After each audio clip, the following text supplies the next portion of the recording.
Hi JK friends! Today is day 7 of our virtual learning together. And you can tell by the color of Miss Jessica's t-shirt what color you're going to use to sign in your sign-in book today. It's orange! Please go get an orange marker, an orange colored pencil, an orange crayon, or a regular pencil and sign in your sign-in book on line number 7. Today, we're going to do a little shared reading. You know how Miss Jessica sometimes gets out those big books and I put it on that stand and we read it together. We're going to do that today, except for I don't have my big book stand here. We're just going to use a little book. The Little Duck by Judy Dunn, photographs by Phoebe Dunn. Here's our title page. It tells us the title again, gives us a picture clue. The Little Duck. One day, a little boy was fishing.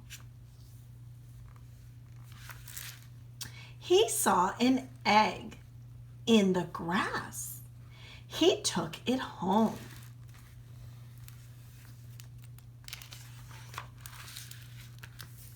He kept the egg warm. One day, the shell cracked open. The little duck had hatched. The boy named him Henry.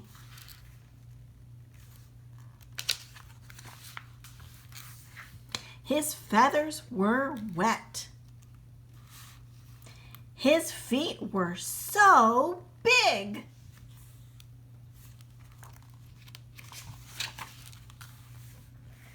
Henry stretched his wings.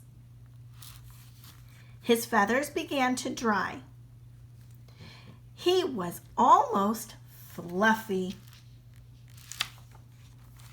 Aww. Henry was tired from hatching. He took a little nap. The little boy let Henry swim in a little pool. He helped Henry dry off.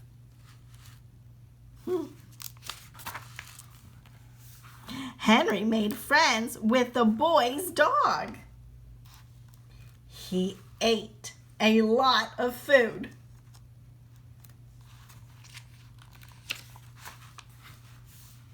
Henry grew bigger and bigger. His white feathers were growing in. He followed the little boy around the farm. Henry talked to the hen. He talked to the white rabbit.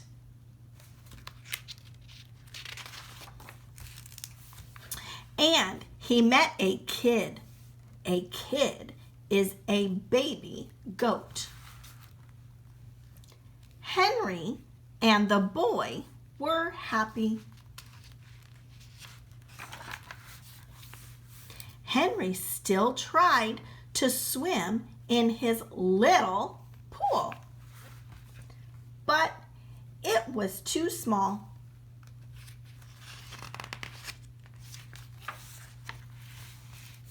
Henry wanted a bigger place to swim. One day, he went for a walk.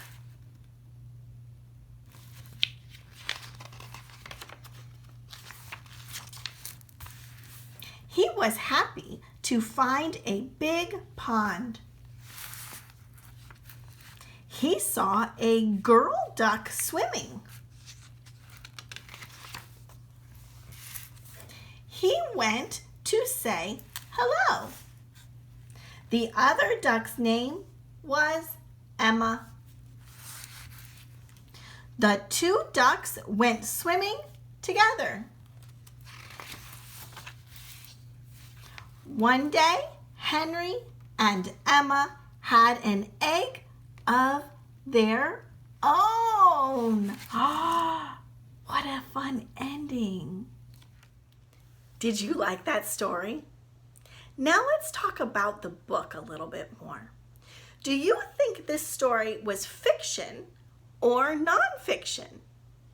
Let me remind you about what fiction is. Remember, fiction is a made-up story. The author made the story up. Nonfiction is a real story, a true story. So which do you think it is? You know what? I know that it's a nonfiction book, and I'm going to give you a clue about how I know. Nonfiction books usually have photographs instead of illustrations. So you noticed when I read the author's name, she wrote the words. But instead of saying illustrated by, I said the word photographs by. That's because there was somebody who was a photographer. She took pictures of the boy and the duck. Where do you think this setting was? Do you remember that word setting? That means where did the story take place? Let me see if I can find a picture that might give you a clue. The setting was outside, mostly. Some of it was inside, right? But most of the setting was outside because ducks are animals and they live outside, don't they? So the setting was outside near a pond. Who were the characters in this book? Remember, the characters are the people or the animals that the story was mostly about. It was a boy and a duck. What happened in this story? Can you think and tell me something that happened at the beginning, something that happened in the middle, and something that happened at the end? First, the boy found an egg. The egg hatched and a baby duck came out.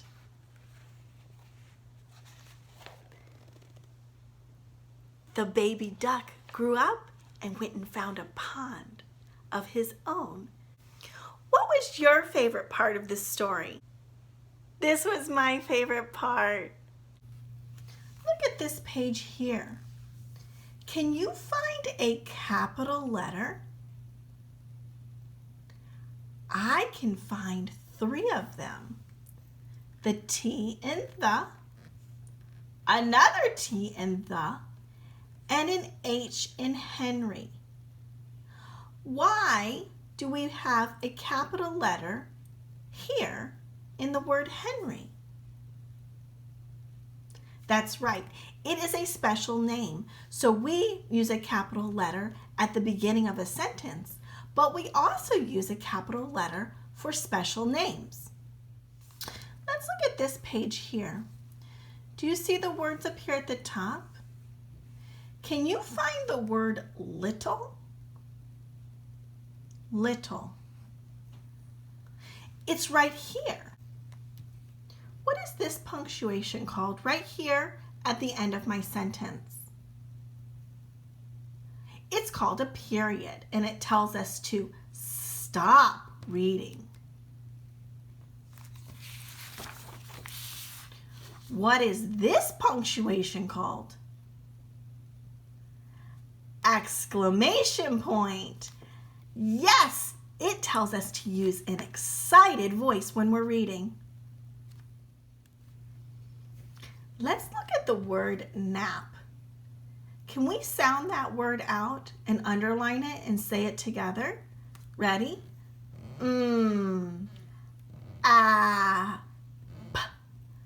Nap. He took a little nap, friends. Now, I'd like you to tell me, either using words or pictures, what happened in the story.